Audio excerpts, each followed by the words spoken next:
what we saw, and now it is indeed gonna be the case. Same set of bans for Todak and Echo. Expect maybe the joy this time for Todak. I think so. If they ban out the Kaja here, then they'll very lovingly go into the 3T maneuver. Okay. The tic-tac Trevor trade, they don't mind it because they can win it. I kind of feel like Kaja ban and then Joy ban because they always ban out the Phobias. But in this game, I kind of feel like Cutie does not necessarily need the 1-1. I'm pretty sure Cutie could go on the Beatrix and he will still be fine. So perhaps if you really want to change things up, you know. Yeah. So we're expecting Kaja here for Todak, and then for Echo, probably another Phobias. Or they ban out the Joy and try to pick up the Kaja. To me, your team. Or maybe just ban out the 1-1 and then don't worry about it. Oh no! Joy ban. Echo was on it. They Kaja? know. Kaja is open. Is it the first pick Todak thing? Is Yums Would still you in it? rather go Fredrin here if you're Todak? I almost want to go Fredrin. Okay. Because the Kaja is an amazing hero, but there's options, you know? Yep, there are options. I am the power. Never mind, of light Kaja and first pick. darkness. All right. Kaja first pick. What's your answer, Echo? There's the Valentina that they always utilize against this Kaja. Yeah. And the Fredrin is also See value open. in me? We can expect that as the first 2 picks Fred for Echo. Tina or Fred Eve? Oh, that's right. I feel Fred wow. Fredval, I do. One or I the do V. other. FV, let's go. Yeah, V. Yeah, FV. Yeah, the FV. Yeah. Because if you pick up the Eve, it's gonna be suppressed anyway. So No, because if you pick up the Eve early, this time, yeah, Toda could pick up something like the Kadita to fight back. Yeah, And the thing is, right. if Toda eventually just pick up the Eve, you have an Eve yourself. Oh wait, just the same. It's possible that it might even be Fred Medina. I didn't cure Fred it. Kadita now. No, but it's just FV. All right. We overthought it. Yeah. Cod still is good for Todak. Then there's that argument that can be made that Actually, here, Carry might be the, yeah. There's an argument can be Carry. made for carry because it's a Kaja carry. Yep. Right. That could be the case. Then pick up the Eve, and your draft is pretty good if you're Todak. Let's say for Moon, because there's not much room for the Kadira unless they put the Kadira in the Yaoi's Yep. hands. So it's a carry Eve, the KY or the YK. Why do we always want to acronymize Acronymize? acronymize all of You this? pick your spots. That's what Yeah. makes it funnier. Not Time everything. and tide wait for no one. Oh, but no, Oh. the Matrix We haven't seen Beatrix in a while. But instant pick. You see, Instant pick. It's not even think about it. you know that it's a counter. The Beatrix will suffer from this hero. Yeah, true. And then, of course, the general idea is that you kind of mess up the combo. If there will be a Kaja to jump into the backlines, stack, and then damage with the Beatrix, Yuzhong will be perfect. That's why the ban here instantly is Eve. We thought about this. Yep. The anti-box. The anti-box, I love the They anti-box box. That's right. They ruin it. They cut a line through it. How's Todak play? They're forced to play guerrilla tactics now. Yeah. Now, honestly, looking at the draft, what would be good for Moon? Because I kind of feel like now that you have the Kaja, now that you have the Akai, maybe you can force some fights out, but you need the damage. You need the follow-up, right? The Yeah. burst. So I'm not so sure what's the safest for Moon here, because if you pick up the Lilia is kind of safe. In terms of damage, Come on, not Dexter. bad. It's our show Toda time. themselves, because Okay. they have the They have Beatrix. the already. Beatrix Yeah, anyways. I'm thinking Kadira actually, but it could be panned out. Yeah. Nope. I was thinking of Kadita as well, but So you revert back to the Farsa, but Farsa and Beatrix both suffer from Yuzhong? Yeah. Yeah. Can I just say mid is so tight right now? Like mid Yeah, is. I agree. I don't want to say worst, but it's the worst lane to be right now. Like answers Wait. and threats. Novaria is still open if you want to try All that. right. I don't think he has enough damage because you have to make sure your second skill actually hits. It's an anti-synergy with everything I else mean, yeah, so that's far. true. That's true. Yeah. It's too Lunox? much. Very slow though. Yeah, so I'm thinking if somewhere along the rest of a Kagura even. If this will be an assassin pickup for Echo, which I think it will not be the case because they already have the Fredrin and they use on anyways. That could be the case. Team is picking. I don't know. Honestly, if you want to go for more just like less vulnerable type of mid laners, Lilia again is something that maybe Todak would want to go for. It's going to be very dangerous because, again, I agree with Leo. I play mid as well. Not a lot of very good picks with what I already Yeah. have. What if Echo picks up the Melissa so they kind of force the Farsa on Todak, yeah. and then when it's a Farsa Beatrix, it's very bad for their squad. Yep. So from You just choose the lesser evil. You- But it's still pretty bad. It's still pretty bad against Yeah, Yu right. Zhong. And of course the Valentina. It's not just a normal Yuzong. It's Sanford Yuzong. I've been Oh, It's it's there. SFYZ. I mean, we're Yeah, every you're time right. I say everything, right? You're right. Pretty sure Sanford's one word. Okay, there's the carry. Is there a world where you go Hayabusa if you're Todak? I think it's very hard just because of the Yuzong Okay. and Frederick. It's very hard. Okay, okay. So you really put this Akai on the jungle role. Yeah, we're looking at the Yeah. jungler. Okay. That means you need A mid a laner. mid laner. Farsa, the Kagura, I feel like the Kagura is... Muna's a Kagura. Yeah, he can play a Kagura. He can play Kagura. Again, I'm Um, thinking Lunox, but again, it's very dangerous as well. Not possible for a Faramis pick. Esmeralda Kag... Oh, you're right. You're right, actually. Paramis is actually not Lapu bad. is also open for Todak. Paramis Lapu. Lapu Kagura, maybe? No Novaria. All right, Wait, we're gonna wait, try. Natalia? Is this Natalia instant pick for Echo? Yaoi, Natalia Yaoi. Natalia Aoi? Is he gonna do it? Dude, don't. Come on, man. Or maybe an assassin? Give us a chance, man. Come on. You know, like honestly, looking at Echo right now, they already kind of have an answer to the Novaria anyway, right? The Yuzong. There's so many. Yeah, that's true. Yeah. Natalia. They wouldn't mind stealing Astral Echo Wait, either. is Cho open? Oh, you're right. Yes. They can go the boring route with the Cho. Oh, it's boring It's now. boring I now. mean, you want to win, right? Yeah. You want to win, so. And it's match point. And it's match point. There you go. Okay. Boring. Nah, just kidding. This is definitely a stuff for legends. So the classic combo was the Kaja plus the carry. This time it's one of the other classic ones, which is the Kaja plus the Beatrix. The way for you to kind of replicate that, it's either you go Valentina or the Cho with the Way of the Dragon, or maybe the Valentina copying the Divine Judgment. Clearly, Echo is really planned for this carry to be good and to deliver the kills to them. That is going to be the draft for potentially the last game of this series. But of course, Todak will not let that happen just easily. So, Eterna, why don't you take us to game number 4? All right. And you know, on top of your point, there's also the Novaria and the Beatrix combo, right? So there's a lot of just combos, these sets that are coming out from Todak. They're going to be able to win it when it comes down to those pickoffs, but it could be a different story when it comes down to those team fights. And with that in mind, ladies and gentlemen, potentially it could be the last game of the series if Todak can't force this out from the Orcas. And with that, let's begin game number 4 between both Todak as well as Echo. Right now, I'm looking at my heart rate and it's pretty high. Speaking of which, right now, looking at the situation, we got to see how Yumes as well as Moon is going to play this out, because there's always that potential of Novaria stealing away the buff very early on. Yep, there's a lot that the Novaria puts on the table. It's just a matter of timing, and if Todak's communications are on point, especially now that their backs are against the wall. True, true. And that actually is going to be applied in all these 3 lanes as well, right? So far, how is this Yuzong and the Lapu Lapu matchup going to look like? Well, it looks like Momo is going to take a lot of damage, so I don't know how to follow up on that conversation now. I mean, it changes at level 4, no? Yes, definitely, definitely. But yeah, that's because Sanford used his full combo. Yeah. His level 2 combo. Dude, again, that's pretty hard. Betty Cutie breaks the GPM high score again with 947 gold per minute last game. Rival is here to help out Momo. And now, again, so far, it looks like a lot of attention has to be given over to Momo. Momo needs the babysit for just a little bit. Sanford showing Momo not a good time. And that's the question, right? Because right now, it's very different. When we saw those 2 lanes, it's usually in favor of Echo, but this time Todak does have a winning lane, which is in the gold lane. Do you think they're able to play around that, play around Chiku? Honestly, I kind of feel like this is also a false sense of security, but because the moment Chiku tries to go for that trade, all of a sudden Yaoi is there.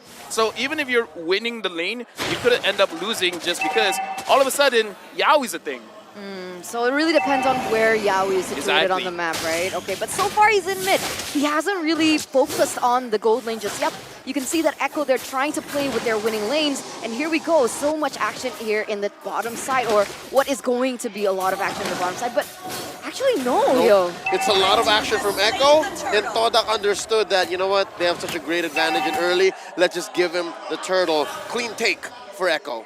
Sanford, man, this is the Sanford effect. The fact that once he opens the Black Dragon form, everyone's like, you know what, I don't want to mess with this. The guy is kind of strong on this hero, so we're not going to do much. For now, Chiku guys is able to win out just a little bit, but again, Yumes and Yaoi. So both roamers have roughly the same idea, but Sanji is there.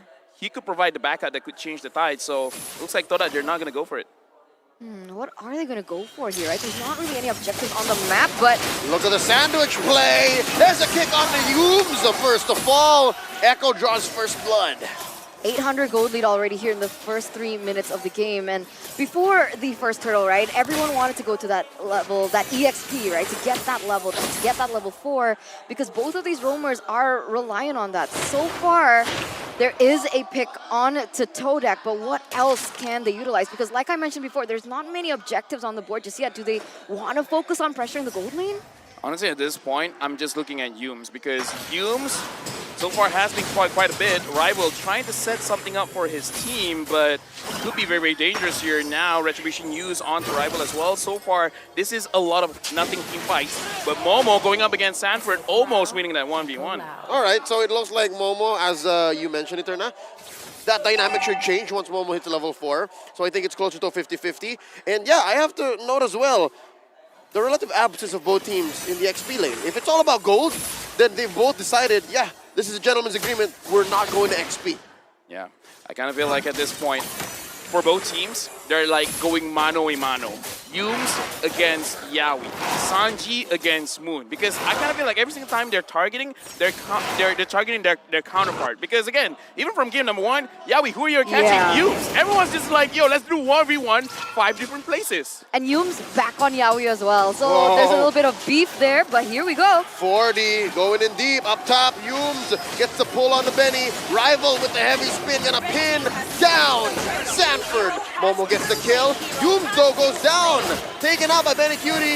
That fight's still happening up top, but down here, near the orange buff, Rival falls. Carl Teasy got his eyes on the orange buff, gonna steal it away. 2-for-1 trade, nearly 3. Oh, it could be 3 right now. They gotta go for it. Gets taken down. Benny goes deep behind enemy territory. And all this while, by the way, was started off by Echo taking second turtle. Again, I gotta say, that was a very risky play going for those minions. But again, this is kind of like the Toda playstyle. It's like, yeah, I die, it's okay. I don't look at KDAs that much. And now, Rival and Carl Teasy again. Mano-a-mano up top. Yumes gets caught again by Yaoi. Who the orange, the purple go to? All right, so at least Rival got his purple. That's not so bad.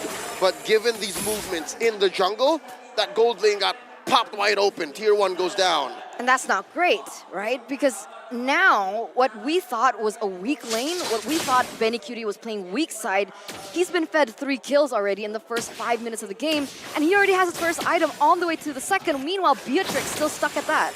I mean, ultra late game, Beatrix should have the advantage just because you have a lot of range as long as you can handle both Sanford as well as Yaoi. Now, concealed play, Yumes. Will he go for Sanford right now? Sanford wants to fight back. He sees Chico guys, he sees Moon, he wants Moon. That's a full combo set in by Sanford. Black Dragon form straight into 4. Let's see. Rival playing footsies. Astral Echo set out. Sanji catches that bolt. And now Yumes, the only one left forward. Divine Judgment. In comes Chico. Looking for more. Not enough damage. Carl Teasy, the middle of 3. In comes the headbutt from Rival. No dice. But look at mid. Oh, all this time. Echo's buying time. Benny gets a push.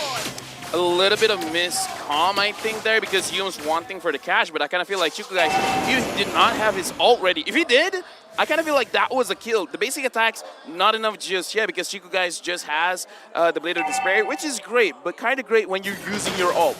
Basic attack for right now, with the deficit that you have, not great. 3.6k, 3.7k. Chico guys just needs a little bit more. He needs a little bit more. His team needs to buy him a little bit more time, but that's the problem. Do they have enough time? Echo are playing the map exquisitely, right? Already getting that top tower as well with just how they were able to manipulate those side waves. even in the mid, right? It seemed like Todak were hyper-focusing on the bottom lane, looking for that pick, like you mentioned before, but that actually just gave Echo the room and the space to go for another objective on the board. Right now, look at Echo. They're clumped up together. Uh-oh. Moon giving just a little bit of vision, so they roughly understand that it's not a 1v1. Right now, there's 3 members there.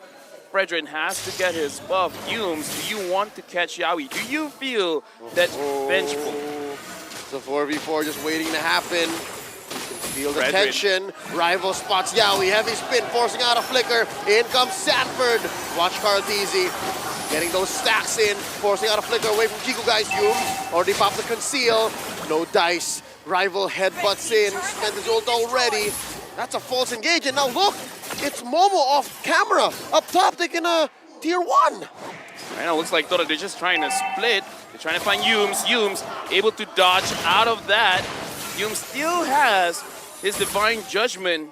And again, for now, it looks like both teams are trying to see who has the better trigger finger. Okay, now in that trade, definitely worth it for Todak, right? Wait. Yeah. Flicker? Dude, Okay. if that was me, I'll flicker You'd out. flicker out too. Yeah, All right, I'll all right. flicker out because that was so scary. All right, understandable flicker, but in that trade, I feel like Todak, they're finally trading back. They're finally pushing the punches back again, right? Because if Echo was able to get perhaps a pick at least onto one member in the bottom side, then it could be a worth it trade for them. But they weren't able to. Todak, they're trying to outsmart Echo at this point. Yep, anything on the map is actually something Todak would like to get their hands on in the least amount of cost, right? So if Humes has to die, so be it. If Momo has to die, sure, but he hasn't yet. Rival, sure.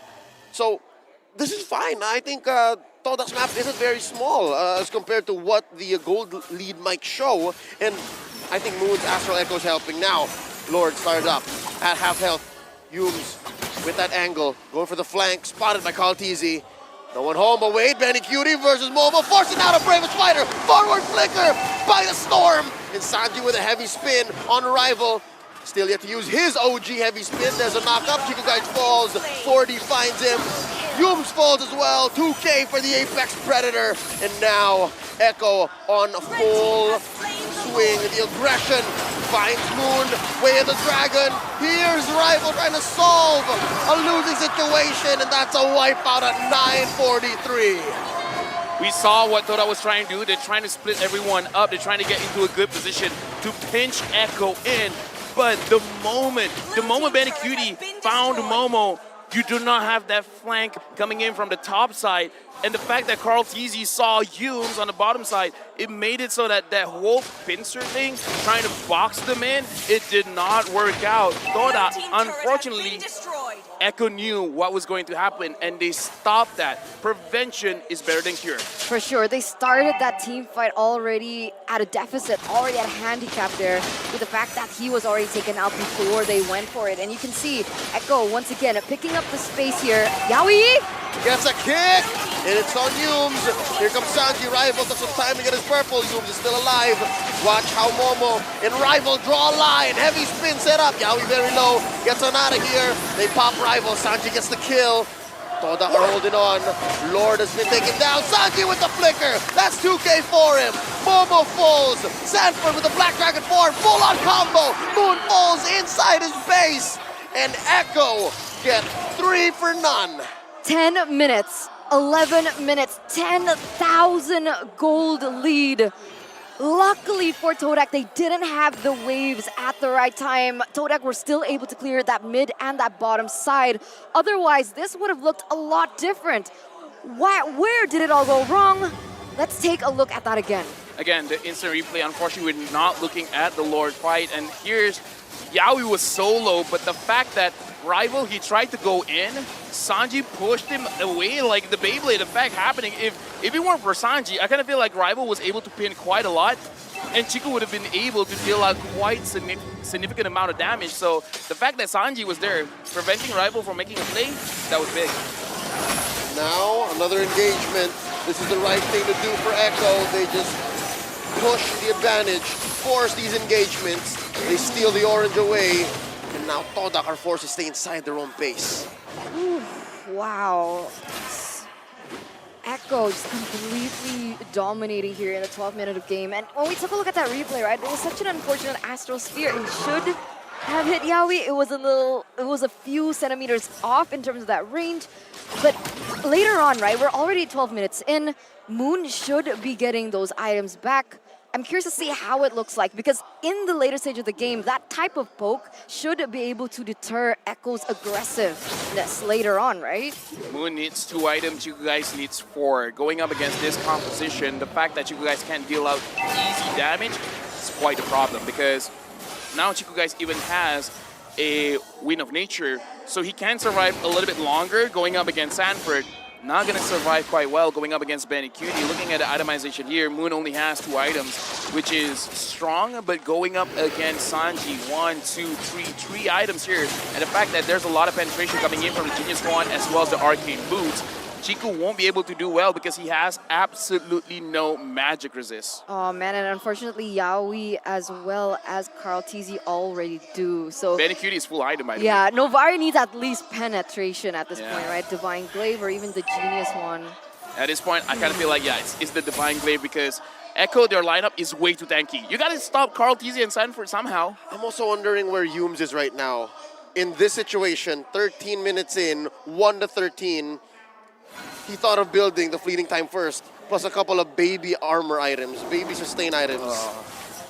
What was that? Was he thinking to go aggressive much faster than they're actually going now? Yeah, but the thing is, he always get caught by Yaoi. Speaking of Yaoi now, he's in the front line. Sanford, Black Dragon form going in. 2 lanes pushed in, 2 lanes threatened by Echo. Lord crashing on through top lane, fully penetrated. Todak now has permanent damage on their hands.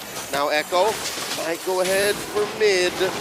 Mind you, some key ults have been spent. Yeah, but the thing is, I kind of feel like Echo, they're not going to be too aggressive for now unless Yaoi has anything to say about it, because Sanford, he doesn't have the Black Dragon form. Wait for that. Once he's on, then they might go for something. Oh, they're not playing that top side? Wait, a concealed play. They find the goat. Carl DZ with at half health. Oh, now no. they have isolated Chico guy Sanji with a heavy spin of his own. Double kill for Sanji.